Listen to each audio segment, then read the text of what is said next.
गीता की 11 बातें आपकी जिंदगी बदल देंगी। नंबर 1, क्रोध का त्याग कर दें। क्रोध से मनुष्य की मति मारी जाती है, यानी मूड हो जाती है, जिससे स्मृति भ्रमित हो जाती है। स्मृति भ्रम हो जाने से मनुष्य की बुद्धि नष्ट हो जाती है और बुद्धि का नाश हो जाने पर मनुष्य खुद अपना ही का नाश कर बैठता है। नंबर 2, मृत्यु से भी बढ़कर है मृत्यु का भय। न कोई मरता है और न ही कोई मारता है, सभी निमित्त मात्र हैं। सभी प्राणी जन्म से पहले बिना शरीर के थे, मरने के उपरांत वे बिना शरीर वाले हो जाएंगे। यह तो बीच में ही शरीर वाले देखे जाते हैं, फिर इनका शोक क्यों करते हो? कोई भी अमर का जड़ी खाकर पैदा नहीं हुआ है। कोई जल्दी मरेगा तो कोई देर से।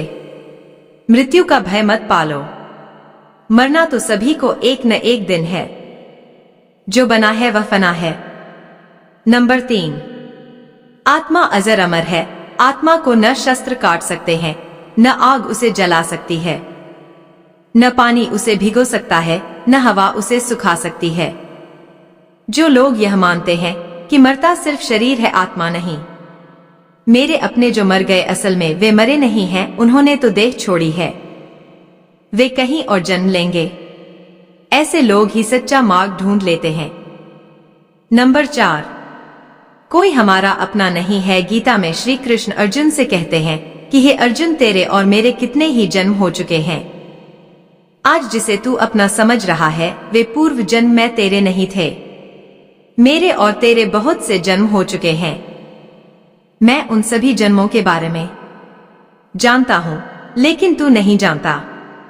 नंबर 5, कर्मवान बनो, आस्थावान नहीं। कर्म पर ही तुम्हारा अधिकार है, लेकिन कर्म के फलों में कभी नहीं। इसलिए कर्म को फल के लिए मत करो और नहीं काम करने में तुम्हारी आसक्ति हो।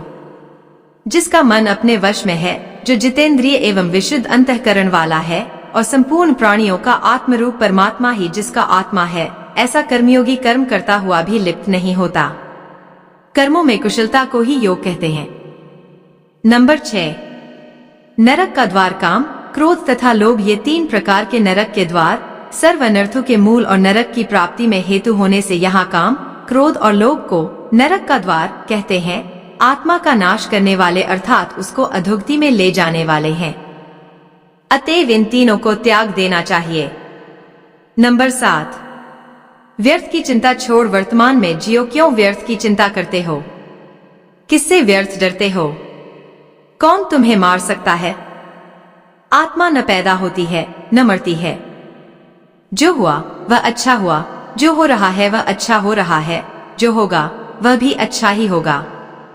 तुम भूत का पश्चाताप न करो, भविष्य की चिंता न करो, वर्तमान चल रहा है।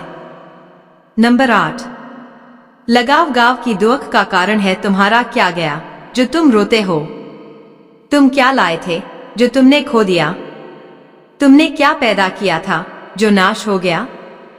न तुम कुछ लेकर आए, जो लिया यहीं से लिया, जो दिया यहीं पर दिया, जो लिया इसी भगवान से लिया, जो दिया इसी को दिया।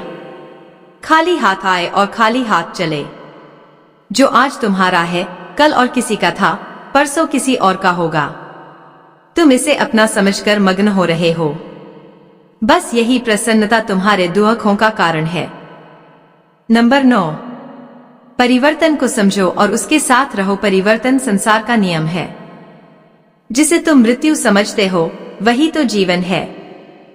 एक क्षण में तुम करोड़ों के स्वामी बन जाते हो, दूसरे ही क्षण में तुम दरिद्र हो जाते हो। मेरा तेरा, छोटा बड़ा, अपना पराया, मन से मिटा दो, फिर सब तुम्हारा है, तुम सबके हो। न यह शरीर तुम्हारा है न तुम शरीर के हो।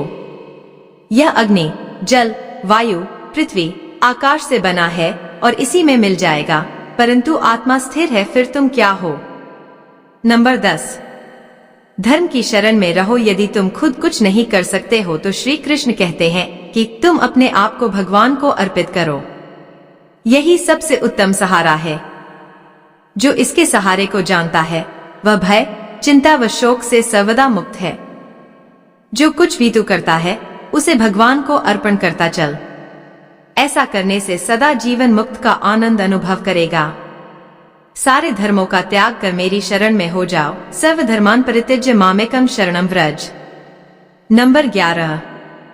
विश्वास मनुष्य अपने विश्वास से निर्मित होता है। जैसा वह विश्वास करता है वैसा वह बन जाता है।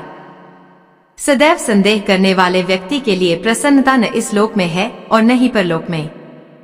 जो कोई भी व्यक्ति जिस किसी भी देवता की पूजा विश्वास के साथ करने की इच्छा रखता है, मैं उस व्यक्ति का विश्वास उसी देवता में दृढ़ कर देता हूँ। जय श्री कृष्णा।